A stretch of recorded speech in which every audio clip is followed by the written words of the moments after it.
ආයුබෝවන් අපේ පහේ පන්තියේ දුවලා පුතාලට පුතේ අපි අද ආරම්භ කරන්න යන්නේ ඔයාලා පහේ පන්තියට ආවට පස්සේ 2021 අවුරුද්දේ අපි කරන පළවෙනි පරිසරයේ පාඩම. අද පුතේ අපි අද පාඩම විදියට තෝරගත්තේ අපි ලක්වැසියෝ පාඩම. අපි ලක්වැසියෝ පාඩම.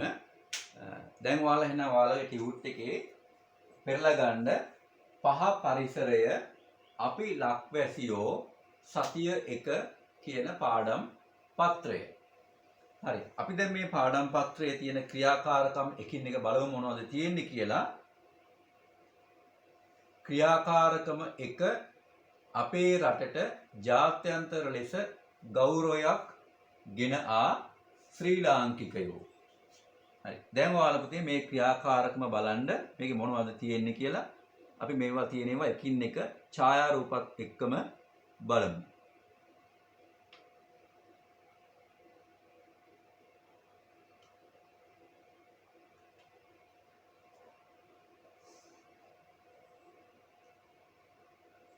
මුලින්ම පුතේ ඔයාලා දීලා තියෙන්නේ අපේ රටේ හිටපු අපේ රටේ ඉතා වැදගත් වෙච්චි අපේ භික්ෂූන් වහන්සේ මහා නායක හාමුදුරන් වහන්සේ නම බලංගොඩ ආනන්ද මෛත්‍රිය මහානාහිමි.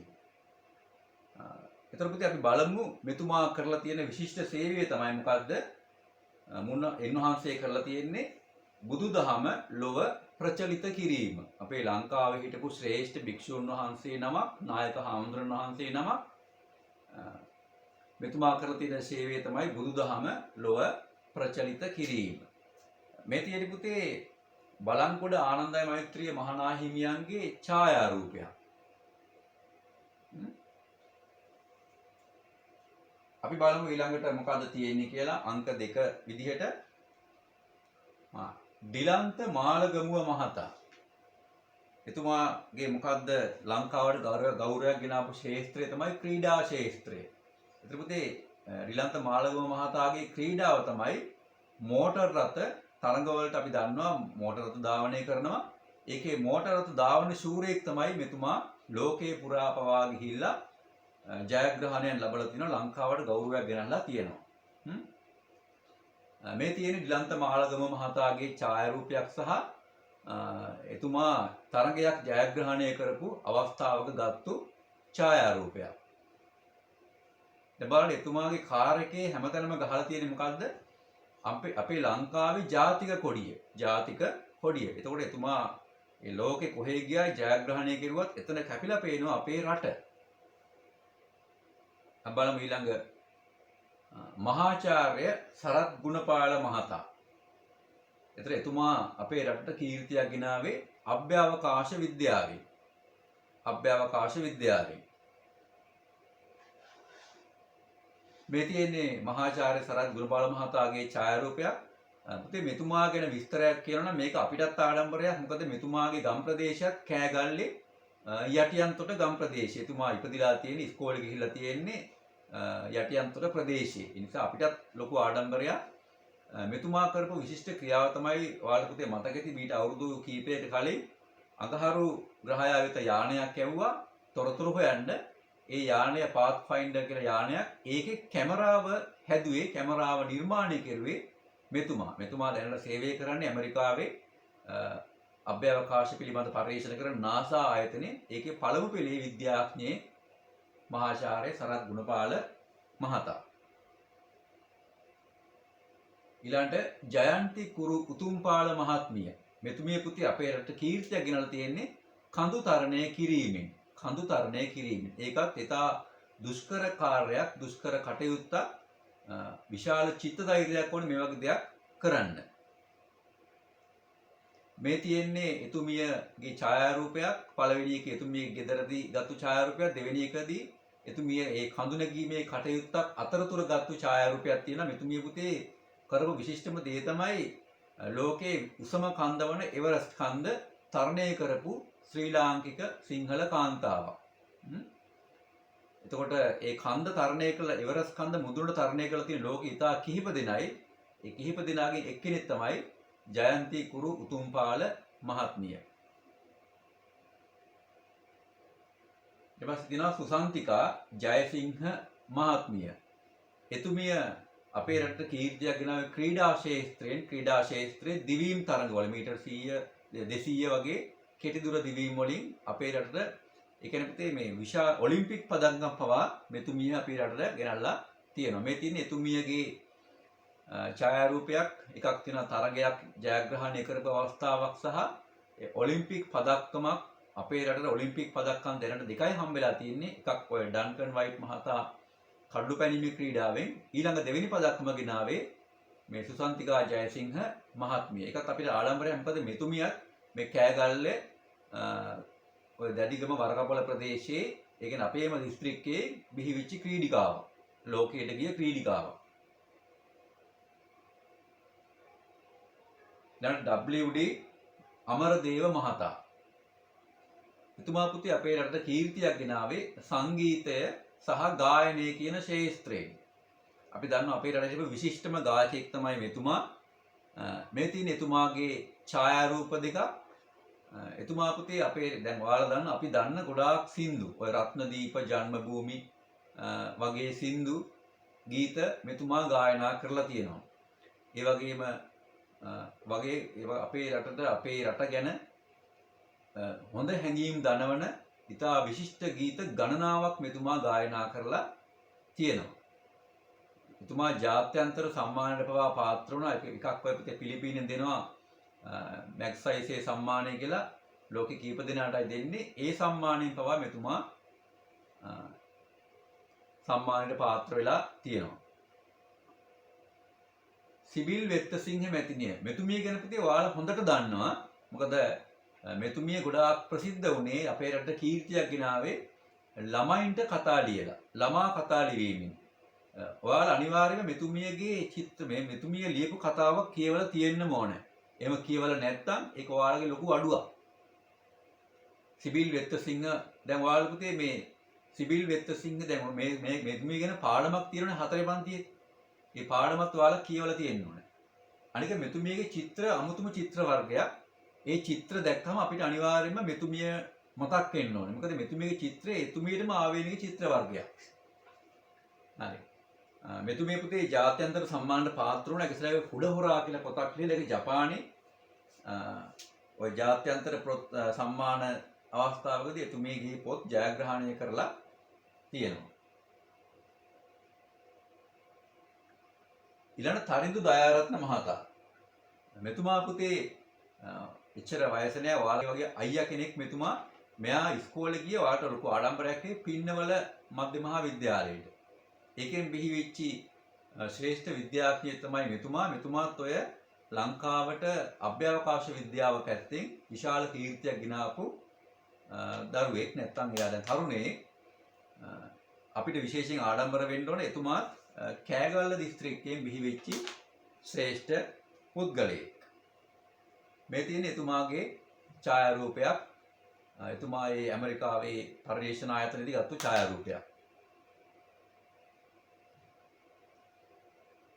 ආචාර්ය ලෙස්ටර් ජේම්ස් පීරිස් මහතා. එතුමා පුතේ අපේ රටට කීර්තියක් ගෙනාවේ සිනමාව පැත්තෙන්. චිත්‍රපට. සිනමා අධ්‍යක්ෂණය පැත්තේ. අපේ රටේ හදපු ඉතා විශිෂ්ට චිත්‍රපට ගණනාවක් මෙතුමා තමයි අධ්‍යක්ෂණය කෙරුවේ. අපි දැන් බලමු එතුමාගේ ඡායාරූපයක්. මෙන්න අපේ එතුමාගේ ඡායාරූපයක්. ආචාර්ය ලෙස්ටර් ජේම්ස් පීරිස් මහතා. අපි බලමු දැන් ඊළඟට කවුද ඉන්නේ කියලා. මහාචාර්ය එදිරිවීර සරච්චන්ද්‍ර මහතා. මෙතුමාත් පුතේ අපේ රටට විශිෂ්ට කීර්තියක් ගෙනාවු පුද්ගලයෙක්. එතුමා කරපු විශිෂ්ට ක්‍රියාව තමයි නාට්‍ය රචනාව සහ අධ්‍යක්ෂණය කිරීම. ඔය සිංහබාහු වගේ මනමේ වගේ නාට්‍ය අපි ගොඩාක් ආස කරන සින්දු තියෙන නාට්‍ය ගණනාවක් රචනා කරපු අධ්‍යක්ෂණය කරපු විශ්වවිද්‍යාල කතිකාචාර්යවරයෙක්.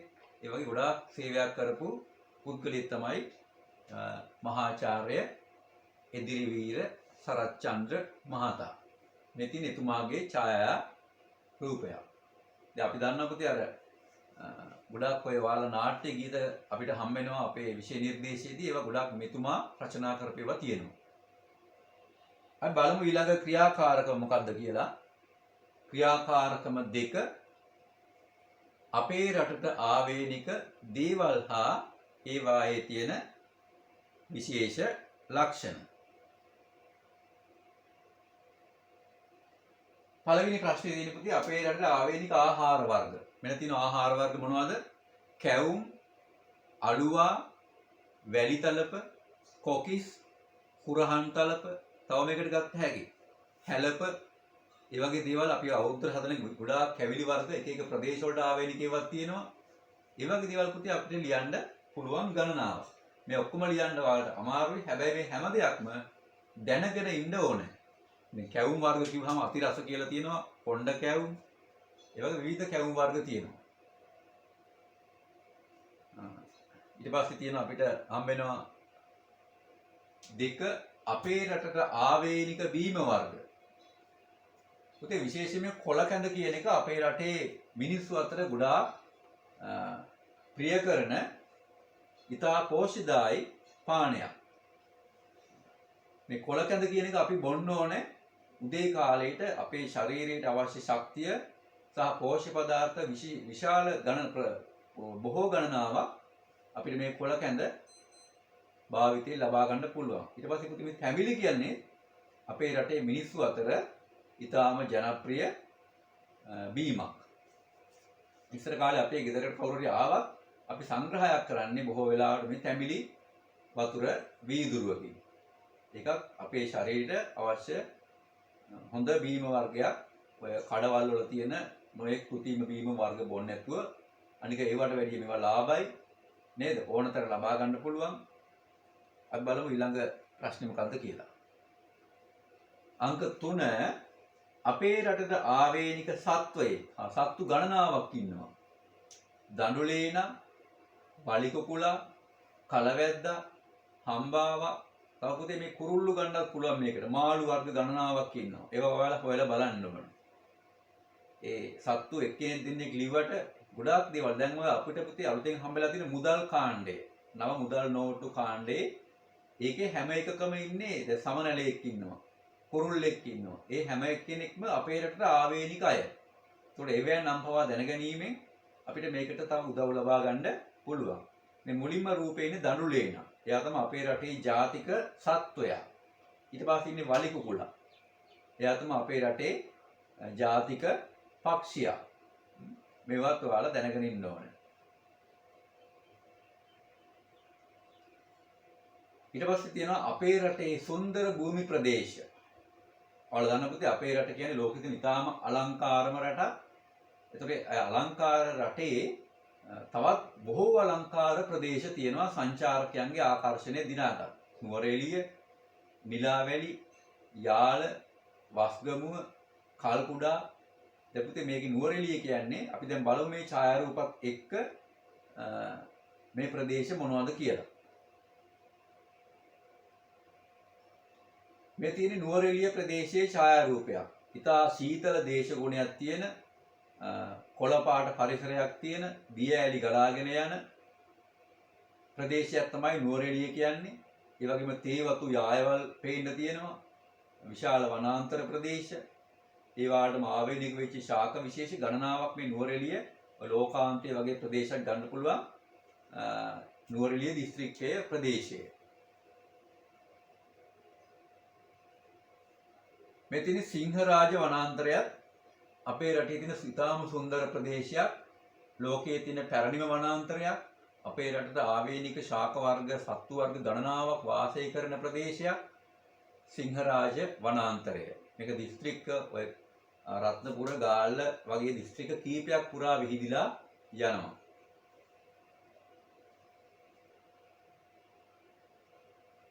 ඊට පස්සේ වස්ගමුව කියලා කියන්නේ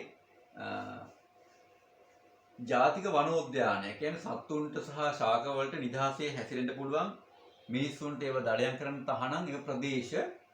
මේ වගේම තමයි වස්ගමුව, ඒ වගේ ගණනාවක් තියෙන වස්ගමුව, යාල, විල්පත්තු, සෝමාවතිය, චුණ්ඩිකුලම් කියලා සංචාරකයන්ගේ ආකර්ෂණ දිනාගත්තු අලංකාර ප්‍රදේශ මේ තියෙන්නේ.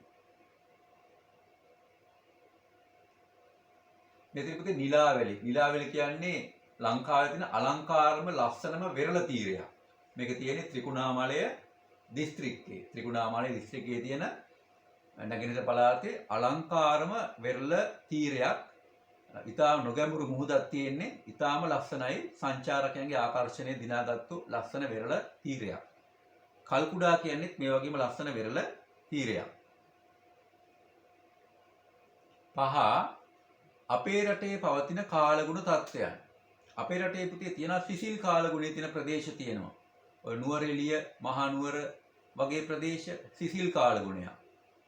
තෙත් කාලගුණයක් කියන්නේ මේ අවුරුද්දේ වැඩි කාලයක් වර්ෂාව ලැබෙන ප්‍රදේශ. අපේ කෑගල්ල ගත්තත් එහෙම, ඊට පස්සේ රත්නපුර, ඊට පස්සේ ගාල්ල, කොළඹ වගේ දිස්ත්‍රික්ක තෙත් කාලගුණයක් තියෙන ප්‍රදේශ. ඊට පස්සේ පුතේ අපේ රටේ තියෙන වියලි කාලගුණයක් තියෙන ප්‍රදේශ. මන්නාරම, හම්බන්තොට, පුත්තලම වගේ ප්‍රදේශ දැඩි වියලි කාලගුණයක් තියෙන ප්‍රදේශ. අපි දැන් බලමු මේ ප්‍රදේශවල ඡායාරූප. මුලින්ම තියෙන්නේ මේ සිසිල් කාලගුණයක් තියෙන ප්‍රදේශයක්. ඔය නුවරඑළිය ප්‍රදේශයේ ඡායාරූපයක්. දැන් බලන්න ඒකේ තියෙන කොළපාට ගතිය, කොළපාට පරිසරය. ඊළඟට ඔයාලට පේනවා උණුසුම් කාලගුණයක් තියෙන ප්‍රදේශයක්. දැන් බලන්න ඒකේ තියෙන අර වියලි ගතිය. හැම ගස් තිබ්බට ඒ ගස් කහ පාටට හුරු ගතියක් තියෙන්නේ. කොළ පාට ගතිය අඩුයි. සත්තු හිටියත් ඒ සත්තු ගොඩාක් අර පුෂ්ටිමත් නැහැ. වැහැරිච්ච ගතියක් තියෙන්නේ. ඒ වියලි පරිසරයේ ඔරොත්තු දෙන ගස් තමයි ඒ ප්‍රදේශවල තියෙන්නේ. ඊළඟට තියෙන්නේ වියලි කාලගුණය. වියලි කාලගුණය කිව්වම පුතේ අර උණුසුම් කාලගුණය වගේම තමයි ඔය මන්නාරම වගේ ප්‍රදේශවල තියෙන වනාන්තර. තෙත් කාලගුණය කියන්නේ අවුරුද්දේ වැඩි ප්‍රමාණයක් වර්ෂාව ලැබෙන කාලගුණ තියෙන ප්‍රදේශ. ඒවැ ගොඩාක් ඔය විශාල ගංගාවල් එහෙම තියෙනවා, වතුර පිරිච්චි හොඳට ඒ වගේ ස්ථාන. කොළපාට පරිසරයක් තියෙන්නේ. 6 වෙනි එක අපේ රටට තියෙනවා. මොකද අපේ රටට සුවිශේෂී භෝග වර්ග. අපේ රටට සුවිශේෂී භෝග වර්ග මොනවද? වී, කුරක්කන්, තල, මෙනේරි, තව මේවා පුතේ ගණනාවක් ලියන්න පුළුවන්. ඔය කව්පි වගේ දේවල්, හේන් ගොවිතැන්ගෙන් ගන්න භෝග වර්ග. මේවා තමයි අපේ රටට සුවිශේෂී භෝග වර්ග.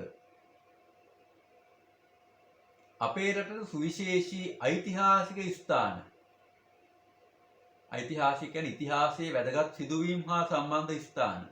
අනුරාධපුරය, පොළොන්නරුව, සීගිරිය, මහනුවර දළදා මාලිගාව, යාපහුව බලකොටුව.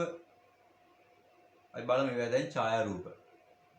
මේ පුතේ මුල්ම ඡායාරූපේ තියෙන්නේ මේ තියෙන්නේ අපේ රටේ ප්‍රදේශයක් පොළොන්නරුව ප්‍රදේශයේ මේ තියෙන්නේ. පොළොන්නරුව ගල් විහාරය. පොළොන්නරුව ගල් විහාරයේ සිටියම චිත්‍රයක්. මේ තියෙන්නේ අපේ රටේ තවත් තියෙන ඓතිහාසික ප්‍රදේශයක් සීගිරිය. සීගිරිය බලකොටුවක් එතන තියෙන්නේ. පර්වතයක් මුදුනේ. බලමු ඊළඟට මොකක්ද තියෙන්නේ කියලා.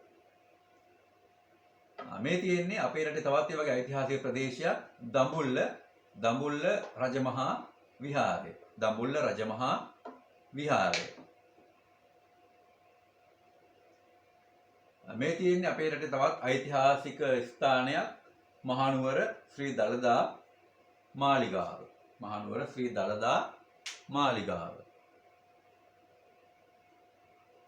මේ තියෙන්නේ පුතේ අනුරාධපුරේ නගරය. ගුවනින් ගත්තු ඡායාරූපයක්. ඒකේ දාගැබ් එහෙම පිරිච්ච පූජනීය නගරයක්. මේකේ පේනවා ඔය ජේතවනාරාමයේ, අබේගිරිය, බිරිසවැටිය, රුවන්වැලිසෑය වගේ දාගැබ් අහසින් ගියාම කොහොමද පේන්නේ කියලා ඒ මනා සැලසුම් කළ නගරයක් මේක. ඒ කියන්නේ ඉස්සර හිටපු අපේ සිංහලයන්ගේ විශිෂ්ට නිර්මාණශීලීත්වය දක්වන නගරයක් තමයි අනුරාධපුරය කියලා කියන්නේ.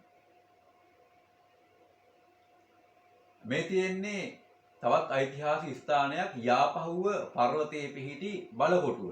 ඒකට පිවිසෙන පඩිපෙළ සහ රජමාලිගාවට මෙතන දළදා මාලිගාවකුත් තිබිලා තියෙනවා ඉස්සර. ඒ පිවිසුම් දොරටුව තමයි මේ ඡායාරූපයෙන් පෙන්වන්නේ. යාපහුව බලකොටුව, යාපහුව පර්වතය.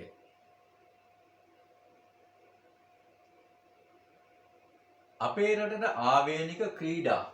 එහෙම නැත්නම් ජන ක්‍රීඩා. ඒක පුතේ ගණනාවක් තියෙනවා අපේ රටේ ආවේනික ක්‍රීඩා. එල්ලේ ක්‍රීඩාව, ඔලිඳ කෙලිය, එළුවන් කෑම, පොරපොල් ගැසීම, තව පුතේ අවුරුදු කාලෙක තියෙන ඔය ජන ක්‍රීඩා ගණනාව මේවර කෙලිය. ඒ වගේ ක්‍රීඩා ගණනාවක් අපේ රටට ආවේනිකව තියෙනවා. මේකෙන් එල්ලේ ක්‍රීඩාවේ තියෙන ඡායාරූපයක් තමයි ඔය පළවෙනි ඡායාරූපයෙන් පේන්නේ එල්ලේ ක්‍රීඩාව. ඒතකොට එල්ලේ ක්‍රීඩාවට අපි යොදාගන්නේ උණලීයෙන් හදාගත්තු පිත්තා සහ සම්මත බෝල. අපි දැන් විවිධ බෝල වර්ග පාවිච්චි කරුවාට ඔකට નિયમિત බෝලය තමයි රබර් ගස් වලින් ඔට්ටපාල වලින් හදාගත්තු පන්දුවක්. මේකෙන් අපි ගොඩාක් වෙලාවට ක්‍රීඩාව කෙරුවේ ඉස්සර කාලේ ගොයන් කැපුවාම ඒ වෙල්ෙලියේ තමයි මේ ක්‍රීඩාව කෙරුවේ. අද නම් මේක හොඳ නීති රීති රැසක් එක්ක කරන සම්මත ක්‍රීඩාව. ඊට පස්සේ ඔයාලට පේනවා අපි අර පංච දාන්න ගන්න පුවරුවක් දෙවෙනි ඡායාරූපයෙන්. මේක අවුරුදු කාලෙට අපි අතරේ ගොඩාක් ජනප්‍රිය ක්‍රීඩාවක්. අපේ රටේ ජනයාට සුවිශේෂ වූ හැසිරීමක් තමයි ළමයි ආගන්තුක සත්කාරය. ආගන්තුක සත්කාරය කියන්නේ අපේ රටේ මිනිස්සු ගොඩාක් කැමති මේ අමුත්තන්ට තමන්ගේ ගෙදරට එන පිටතින් එන අයට හොඳට සැලකිලි කරන්න. හොඳට කෑම බීම දීලා බතින් බොලතින් සංග්‍රහ කරන්න. ඒකට තමයි කියන්නේ ආගන්තුක සත්කාරය. මේක මේ ලෝකේ ගොඩාක් රටවල් වල නැති අපේ රටේ මිනිස්සුන්ට සුවිශේෂී හැසිරීමක්. අපේ රටේ ජනයාට සුවිශේෂ වූ සංස්කෘතික අංග. අපි බලමු මොනවද අංග කියලා මේවා. ඉතින් ගම්මඩු. ගම්මඩු කියලා කියන්නේ පුතේ මේ ගම් වලට සෙත් පතන්න ඒවේ අපල උපද්‍රව නැතිකරන්න යොදාගත්තු ශාන්ති කර්ම වර්ගයක්. තොවිල් කියන්නේ ඔය අපේ දේශීය වෙදකමත් එක්ක සම්බන්ධ වෙච්ච දෙයක්. මානසික රෝග වලට කරපු ප්‍රතිකාර ක්‍රමයක් තමයි මේ තොවිල් කියලා කියන්නේ. පෙරහැරවල් අපි දන්නවා දළදා පෙරහැර, කතරගම පෙරහැර, ඊට පස්සේ සමන්දේ වාලේ පෙරහැරවල්. ඒවා සංස්කෘතික අංගයක්. ඊට පස්සේ පුතේ අපේ රටේ තියෙන නැටුම් ක්‍රම ගණනාවක්. උඩරට නැටුම්, පහතරට නැටුම්, ඊට පස්සේ විවිධ කෙම් ක්‍රම තියෙනවා. කෙම් ක්‍රම කියන්නේ අපේ තියෙන එක එක රෝග වලට යොදාගත්තු කෙම් ක්‍රම තියෙනවා. කෘෂිකර්මයට යොදාගත්තු කෙම් ක්‍රම තියෙනවා. දැන් අපි ගොඩාක් ඔය වල්නාශක සත්තුන් අයින් කරන්න කෘමිනාශක යොදාගත්තා. ඉස්සර කාලේ අපේ මිනිස්සු සත්තු මැරුවේ නෑ. ඒවට විවිධ කෙම් ක්‍රම. දැන් ඔය එහෙම වගේ දේවල් යොදාගත්තා අපේ තියෙන ගැටලු, අපේ තියෙන රෝග වලට පිළිතුරක් විදිහට.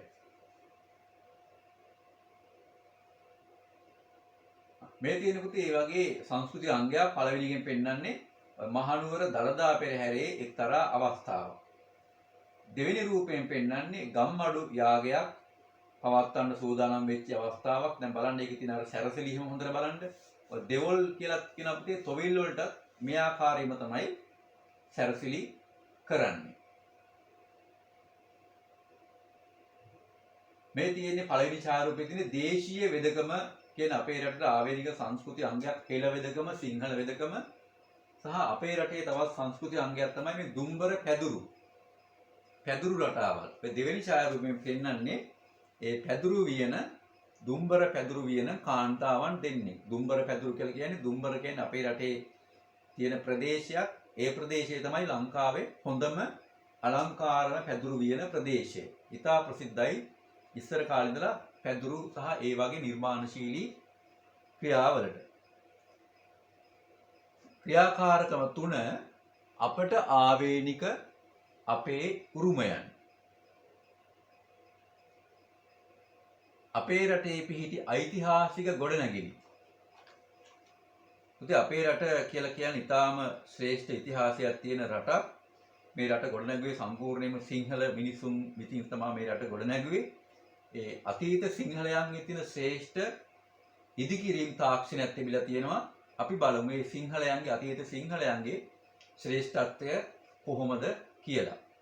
අපි ඒවා පෙන්නන ගොඩනැගිලි ගණනාවක් තියෙනවා. වටදාගේ, දළදා මාලිගාව, මහනුවර දළදා මාලිගාව, අනුරාධපුරයේ රුවන්වැලි සෑය, යාපහුවේ බලකොටුව, ලංකාතිලක විහාරය මහනුවර දිස්ත්‍රික්කයේ තියෙන්නේ. මේවා තමයි පුතේ අපේ රටේ තියෙන ඓතිහාසික තව ගණනාවක් තියෙනවා. මේ කීපයයි දීලා තියෙන්නේ. අපි ඒවා දැන් ඡායාරූපත් එක්ක බලමු. මේ පළවෙනි ඡායාරූපයෙන් පේන්නේ මහනුවර දළදා මාලිගාව. ඊට පස්සේ පුතේ දෙවෙනි ඡායාරූපයෙන් පේන්නේ මහනුවර දිස්ත්‍රික්කයේම පිළිමතලා ප්‍රදේශයේ තියෙන ලංකාතිලක විහාරය. මේක ටිකක් විශේෂ විහාරයක්. ගලක් උඩ පිහිටලා තියෙන්නේ. තනිකර මේක ගඩොලින් සහ හුළු බදාමෙන් හදපු ඉතා අලංකාර විහාරයක්. ලංකාතිලක විහාරය. මේ පළවෙනි ඡායාරූපයෙන් පුතේ වටදාගයක්. වටදාගය කියලා කියන්නේ අපේ සිංහලයාගේ තියෙන ශ්‍රේෂ්ඨ නිර්මාණයක් වෙන අවස්ථාවක්. වටදාගයක් කියලා කියන්නේ ඉස්සර කාලේ පුතේ දාගැබක් කුඩා ප්‍රමාණයේ දාගැබක් හැදුවාම ඒ දාගැබ ආරක්ෂාවට දාගැබ වට කරලා හදන ගොඩනැගිල්ලක්. දැන් ඔයාලා මේකේ පේනවා ඇති රවුම් ගොඩනැගිල්ලක් තියෙනවා. මෙන්න මෙතන රවුම් ප්‍රදේශයක්. මේ රවුම් ප්‍රදේශයක් තියෙනවා. මේකේ ඇතුලේ තිබිලා තියෙන ඉස්සර කාලේ කුඩා දාගැබක්. එතකොට මේ කුඩා දාගැබ වට කරලා හදපු ගෙය තමයි වටදාගය කියලා කියන්නේ. ඒ වගේ වටදාගවල් ගණනාවක් අපේ රටේ තියෙනවා. එකක් ඔය පොළොන්නරුවේ මැදිරිගිරියේ තියෙනවා වටදාගයක්. පොළොන්නරුවේම තව එකක් තියෙනවා. ඊට පස්සේ ඔය ත්‍රිකුණාමලය දිස්ත්‍රික්කයේ තිරියාය කියන ප්‍රදේශයේ තව වටදාගයක් තියෙනවා. ඊළඟ තමයි මොකද්ද දෙවෙනි ඡායාරූපෙන් පෙන්වන්නේ යාපහුව පර්වතයේ ඒ බලකොටුවට පිවිසෙන පඩිපෙළ. හරි. අපි දැන් බලමු ඊළඟ එක මොකක්ද කියලා. අපේ රටේ පිහිටි ඓතිහාසික ස්තූප. ස්තූප කියන්නේ චෛත්‍ය විහෙර. තූපාරාමය ලංකාවේ පළවෙනි දාගැබ විදියට සැලකෙනවා. ඊට පස්සේ රුවන්වැලි සෑය. මේ දෙකම තියෙන්නේ අනුරාධපුරයේ. කැලණිය දාගැබ, අභයගිරිය දාගැබ, තිස්ස මහාරාම දාගැබ. එතන පුතේ ස්තූප මෙතන කීපයයි තියෙන තව ගණනාවක් 100 ගාණක් අපේ රටේ මේ වගේ ස්තූප තියෙනවා. ඒවා ඔයාලා හොයලා බලන්න ඕනේ. මේ පළවෙනි ඡායාරූපයෙන් පේන්නේ රුවන්වැලි සෑය දාගැබේ ඡායාරූපයක්. මේ තියෙන්නේ රුවන්වැලි සෑය අනුරාධපුරයේ තියෙන්නේ. මේ තියෙන පුතේ තිස්ස මහාරාම දකුණු පළාතේ. රුහුණු රටේ තියෙන දාගැබක් තිස්ස මහාරාම දාගැබ. මේ තියෙන්නේ මොකද්ද මේක? මේ අභයගිරි දාගැබ. එකක් තියෙන්නේ අනුරාධපුරයේ ප්‍රදේශයේ. තව පුතේ දාගැබක් තියෙනවා කැලණිය දාගැබ. එකක් ටිකක් විශේෂ හැඩරුවක් ගන්න දාගැබක්. ඔයාලා ඡායාරූපයක් හොයාගෙන ඒකත් මොන වගේ හැඩයක්ද කියලා බලන්න. මේ තියෙන්නේ තූපාරාම දාගැබේ ඡායාරූපයක්. තූපාරාම දාගැබේ ඡායාරූපයක්. මේකත් අනුරාධපුරයේම තමයි පිහිටලා තියෙන්නේ. අංක 3 තියෙනවා අපේ රටේ පිහිටි ඓතිහාසික විහාර. විහාර 100 ගාණක් අපේ රටේ 1000 ගාණක් තියෙනවා. අපි එකකින් කිහිපයක් බලමු. කැලණිය. කැලණිය විහාරය බස්නාහිර පළාතේ තියෙන්නේ. දඹුල්ල මධ්‍යම පළාතේ තියෙන්නේ. දඹුල්ල විහාරය. බෙල්ලන්විල එකත් බස්නාහිර පළාතේ තියෙන බෙල්ලන්විල රජමහා විහාරය. ලංකාතිලක රජමහා විහාරය මහනුවර දිස්ත්‍රික්කයේ තියෙන්නේ. සංකපාල රජමහා විහාරය රත්නපුර දිස්ත්‍රික්කයේ ඇඹිලිපිටිය ප්‍රදේශයේ තියෙන්නේ. ගල් විහාරය ඒක තියෙන පොළොන්නරුවේ. මේවා තමයි අපේ රටේ පැරණි ඓතිහාසික විහාර. අපල මේ විහාර වල ඡායාරූප. මේ පළවෙනි ඡායාරූපයෙන් පේන්නේ ලංකාතිලක විහාරය. දෙවෙනි ඡායාරූපයෙන් පේන්නේ දඹුල්ල රජමහා විහාරය. මේක පුතේ ලෙන් විහාරයක්. ලෙන් විහාරයක් කියලා කියන්නේ ගල් ගුහාවක් නිර්මාණය කිරීමෙන් හදපු විහාරයක්. අපේ රටට අයත් ඓතිහාසික ග්‍රන්ථ. අපේ රට කියන්නේ පුතේ මේ සාහිත්‍ය පැත්තෙන් ඉතා විශිෂ්ට ඉතිහාසයක් තිබිච්ච රටක්. අපේ රටේ හිටපු අතීත සිංහලයෝ ඉතාම ශ්‍රේෂ්ඨ ග්‍රන්ථ පොත් ගණනාවක් රචනා කරලා තියෙනවා. මේ තියෙන එකකින් කීපයක් විතරයි. මොනවද ඒවා? මහා වංශය. අපේ රටේ ඉතිහාසයේ ලියලා තියෙන පොත. ත්‍රිපිටකය. බුදුදහමේ සියලුම බුදුහාමුදුර දේශනා කරපු සියලුම ධර්මයේ අඩංගු පොත. චූල වංශය. ඒක අපේ රටේ ඉතිහාසයේ අඩංගු තවත් පොතක්. සැලලිහිණි සංදේශය. ඒක සංදේශ කාව්‍යයක්, අලංකාර කවි වලින් පිරිච්ච පොතක්. දීප වංශයේ ඉතිහාසයේ ලියවිච්ච පොතක්. තූප වංශය අපේ දාගැබ්වල ඉතිහාසය ගැන ලියවිච්ච පොතක්. කාව්‍යශේඛරය අලංකාර කවි පොතක්. ඒකේ කවි වලට ඇවිල්ලා තියෙනවා තියෙන්නේ මොකක්ද අර පුතේ ඔයාලගේ තියෙන කවියක් තියෙනවා. ඒ කවි ඔයාලා දන්න කවි ගොඩක් ගුරුසිත නොරිදවා වේලාව නොවරදවා ඒ වගේ අර සරල කවි ගොඩාක් තියෙන පොතක්. බුදුගුණ අලංකාරය බුදුහාමුදුරන්ගේ තියෙන ශ්‍රේෂ්ඨත්වයේ සම්බන්ධ ලියවිච්ච පොතක්. සුභාෂිතය අපිට හොඳ අවවාද දෙන පොතක්. ලෝවැඩ සංග්‍රහයක් ඒ වගේ පොතක් ග්‍රන්ථයක්. ඒ කාලේ පුතේ පොත් ගොඩාක් ලියවුනේ මේ පුස්කොළ පොත් ආකාරයට. ඒ කියන්නේ තලකොළ වේරලා ඒවා සකස් කරගත්තු පොත්වල තමයි ලියවුනේ. මේ තියෙන මේ ලියවිච්ච පුස්කොළ පොත්. මහා වංශයේ පවා හැම එකක්ම ලියවිලා තියෙන මෙන්න මේ ආකාරයේ පොත්වල. අපේ රටට ආවේනික දේශීය කලා නිර්මාණ මොනවද ඒවා? ලාක්ෂා. අපි මේ පස්සේ ඡායාරූප බලමු. ලාක්ෂා කර්මාන්තය, ගොක්කොළ රටා පැදුරු, ගොක්කොළ ඊට පස්සේ ගොක්කොළ නිර්මාණ, දුම්බර පැදුරු අපි කලිනුත් කතා කරුවා. සේසක්, ඊට පස්සේ ගල් කැටයම්. අපේ ඉස්සර වෙහෙර විහාර ගොඩාක් අලංකාර වුණේ මේ ගල් කැටයම් වලින්. දී කැටයම්. ඊට පස්සේ වෙස් මුහුණු කලාව, රූකඩ කලාව. මේවා තමයි අපේ රටේ තියෙන දේශීය කලා නිර්මාණ. අපි දැන් ඉවයි ඡායාරූප බලමු. මේ පළවෙනි ඡායාරූපයෙන් පේන්නේ රූකඩ. රූකඩ කියලා කියන්නේ අපේ රටේ ඉස්සර ඔය නාට්‍ය පෙන්නපු එක්තරා ක්‍රමයක්. රූකඩ කලාව. මේ තියෙන්නේ ලී කැටයම්. ලංකාවේ හොඳම ලී කැටයම් තියෙන තැනක් තියෙනවා ඇම්බැක්ක දේවාලය. මහනුවර දිස්ත්‍රික්කයේ තියෙන ඇම්බැක්ක දේවාලය.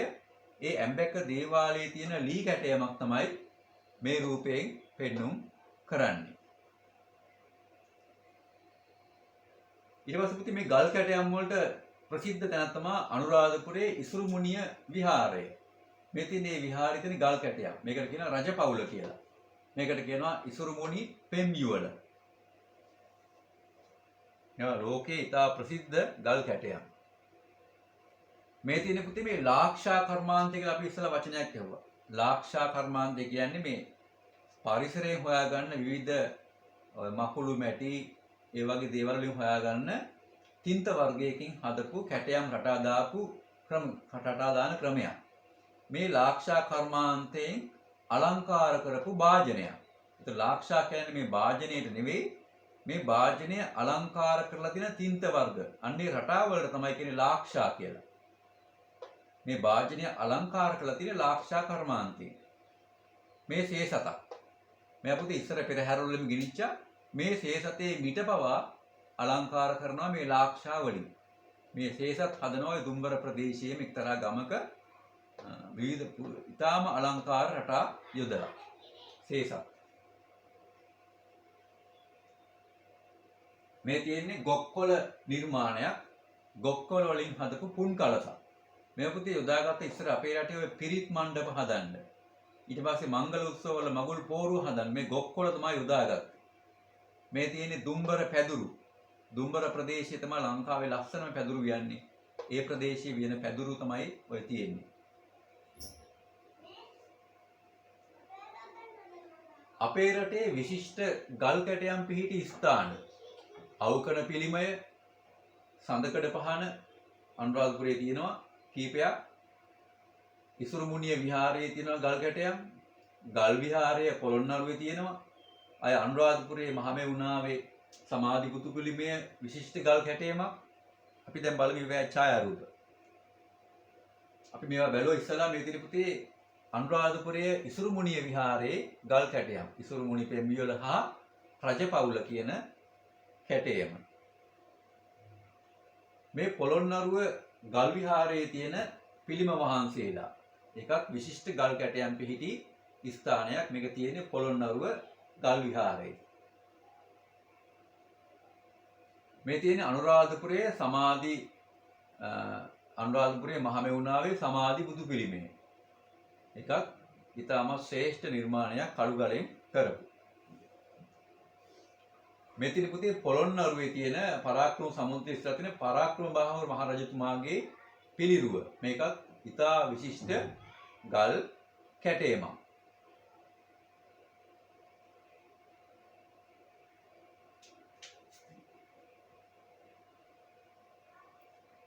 මේ තියෙන පුතේ අපේ රටේ තියෙන විශිෂ්ට ගල් කැටයම් පිහිටි ස්ථානයක්. මේ තියෙන්නේ මේ සඳකඩ පහන, මුරගල, පියගැටපෙළ ඒ වගේ ස්ථානයක්. මේ පහතින් තියෙන්නේ මේක පාමුල තියෙන්නේ සඳකඩ පහන. මේ තියෙන්නේ මේක මුරගලක්. මේ පියගැටපෙළ, ඒ කියන්නේ පඩිපෙළ. මේ දෙපැත්තෙන් තියෙන්නේ කොරවක් ගල. එතන පුතේ මෙව්වත් මේ හැම දෙයක්ම හදලා තියෙන කළු ගලෙන්. ඊටාම අලංකාරයෙන් කැටයන් දාලා ගල් කැටයන් වල ඉතා ලස්සන හොඳ උදාහරණයක් තමයි මෙන්න මේ මෙවැනි නිර්මාණ. අනුරාධපුරේම බොහෝ තැන්වල දකින්න තියෙනවා. අපේ රටේ විශිෂ්ට මූර්ති නැත්නම් පිළිම පිහිටි ස්ථාන අවකන ගල් විහාරය, සමාධි පිළිමය, පරාක්‍රම බාහු ප්‍රතිමාව.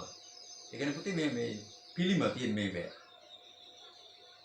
මේ තියෙන්නේ අනුරාධපුරයේ සමාධි බුදු පිළිමය. දෙවෙනි එකේ තියෙනවා පරාක්‍රම පොළොන්නරුවේ පිහිටි පරාක්‍රම බාහු රජතුමාගේ අයි සැලකෙන ප්‍රතිමාව. අපේ රටේ පිහිටි විශිෂ්ට සිතුවම් පිහිටි ස්ථාන. ඉතින් ලංකාවේ හොඳම චිත්‍ර තියෙන ස්ථානය තමයි සීගිරිය. ඊට අමතරව විහාරවලක් තියෙනවා. දඹුල්ල විහාරයේ තියෙනවා. අපි බලමු ඒවා මොනවද කියලා. දැන් සීගිරි චිත්‍ර වල මතක ඇති. 9 තියෙනවා අපේ රටේ ඓතිහාසික ලෙස වැදගත් පෙරහැරවල්. පළවෙනි එක තියෙනවා මේකේ පෙරහැර, වැදගත් පෙරහැර, දළදා පෙරහැර. මහනුවර ඇසළ මාසයේ පවත්වන දළදා පෙරහැර. ඊළඟට තියෙනවා කතරගම පෙරහැර. ඒක දළදා නෙමෙයි, කතරගම පෙරහැර, දේවාල පෙරහැර, සමන් දේවාලයේ පෙරහැර. ඒක තියෙන රත්නපුරයේ සමන් දේවාලයේ. මිහිඳු පෙරහැර පුතේ ඔය පොසොන් කාලයට ලංකාවේ පුරාම විශේෂ ප්‍රධාන වශයෙන් අනුරාධපුරයේ ඇතුළු සෑම තැනකම පැවැත්වෙනවා මිහිඳු හාමුදුරුවෝ ලංකාවට පැමිණීම සිහිපත් කරන්න. අපි බලමු දැන් ඊළඟ එක මොකක්ද කියලා. මේ තියෙන පුතේ පෙරහැරවල්. මේ තියෙන මහනුවර දළදා පෙරහැරේ එක්තරා අවස්ථාවක්. අපේ රටට ආවේනික ගෘහ භාණ්ඩ. පුතේ අපේ රට කියන්නේ දක්ෂ නිර්මාණශීලී සිංහලයෝ ඉන්න රටක්. මේ යාළගේ අර ගෘහ භාණ්ඩ පළවෙනි එකෙන් පෙන්නන මොකද්ද? කවිච්චිය. කවිච්චිය. ඒක අපි වාඩි වෙන්න පාවිච්චි කරන ගෘහ භාණ්ඩයක්. කවිච්චිය කියන්නේ මේක ඉස්සර කාලේ ප්‍රභූ ගෙවල් වල, ඒ කියන්නේ බලව් වගේ ප්‍රභූ ගෙවල් වල පාවිච්චි කරපු ගෘහ භාණ්ඩයක්. ඉතා අලංකාරව කැටයන් දාලා මේ වගේ දේවල් හදනවා. දැන් බලන්න මේ දාලා තියෙන කපොල් වල දාලා තියෙන කැටයන්. අර පිටිපස්ස හේතු වෙන කොටසට දාලා තියෙන වියල්ලට දාලා තියෙන කැටයන්. ඉතා අලංකාරයි. තවත් ගෘහ භාණ්ඩ තමයි පෙට්ටගම කියන්නේ. මේක පුතේ මේ පෙට්ටියක්. හැබැයි මේක පාවිච්චි කරන්නේ ඉස්සර කාලේ හිටපු අය ඒ ප්‍රභූ ගෙවල් වල තමන්ගේ වටිනා ආභරණ, රත්තරන් බඩු, ඇඳුම් පැළඳුම්, මුදල් තිරණ ඒ වගේ දේවල් තැන්පත් කරන තමයි මේ පෙට්ටගම ඉස්සර කාලේ පාවිච්චි කරලා තියෙන්නේ ගෙවල් වල.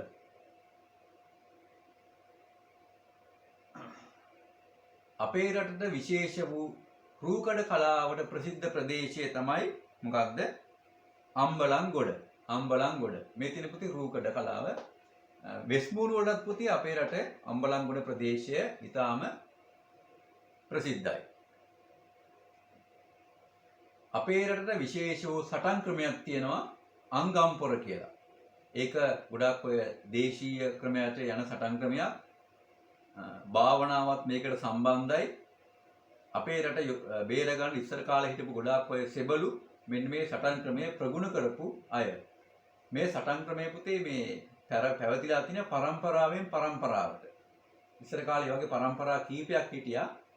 මෙන්න මේ සටන් ක්‍රමය මගින් අපේ රට ආරක්ෂා කරගත්තු. අපේ රටට විශේෂ පුද පූජා වර්ග. ගම්මඩු කියන්නේ පුතේ ඒ වගේ පුද පූජා වර්ගයක්.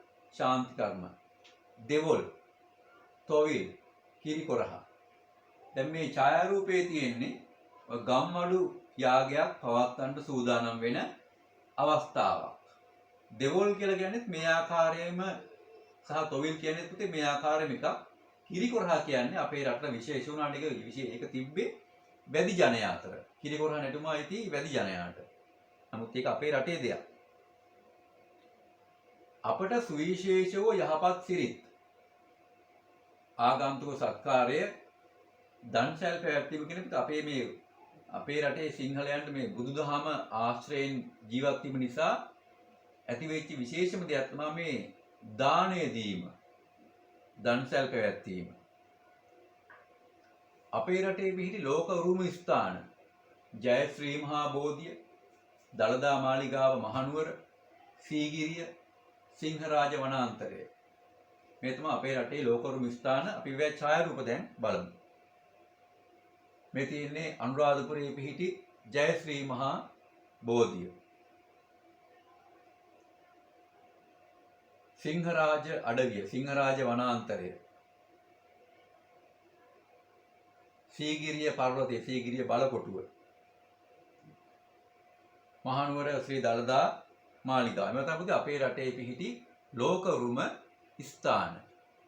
හරි. අපි දැන් එතකොට පහේ පන්තියේදී ඔයාලට හම්බෙන දෙවෙනි පාඩම තමයි අපි අද කෙරුවේ. පළවෙනි පාඩම විදිහට දුන්නේ අපි ලක්වැසියෝ. මේක තව කොටසක් තියෙනවා. අපි එනම් පුතේ අදට පාඩම ඉවර කරමු. ඒ අභ්‍යාසය ඉවර කරලා මේ සියලුම ප්‍රශ්න ඔයාලා උත්තර ලියන්න ඕනේ. තව අමතර තොරතුරු ඔයාලා දැනගන්න ඕනේ. අපි එනම් අදට පාඩම නවත්තමු. ඔයාලා සියලු දෙනාට තෙරුවන් සරණයි.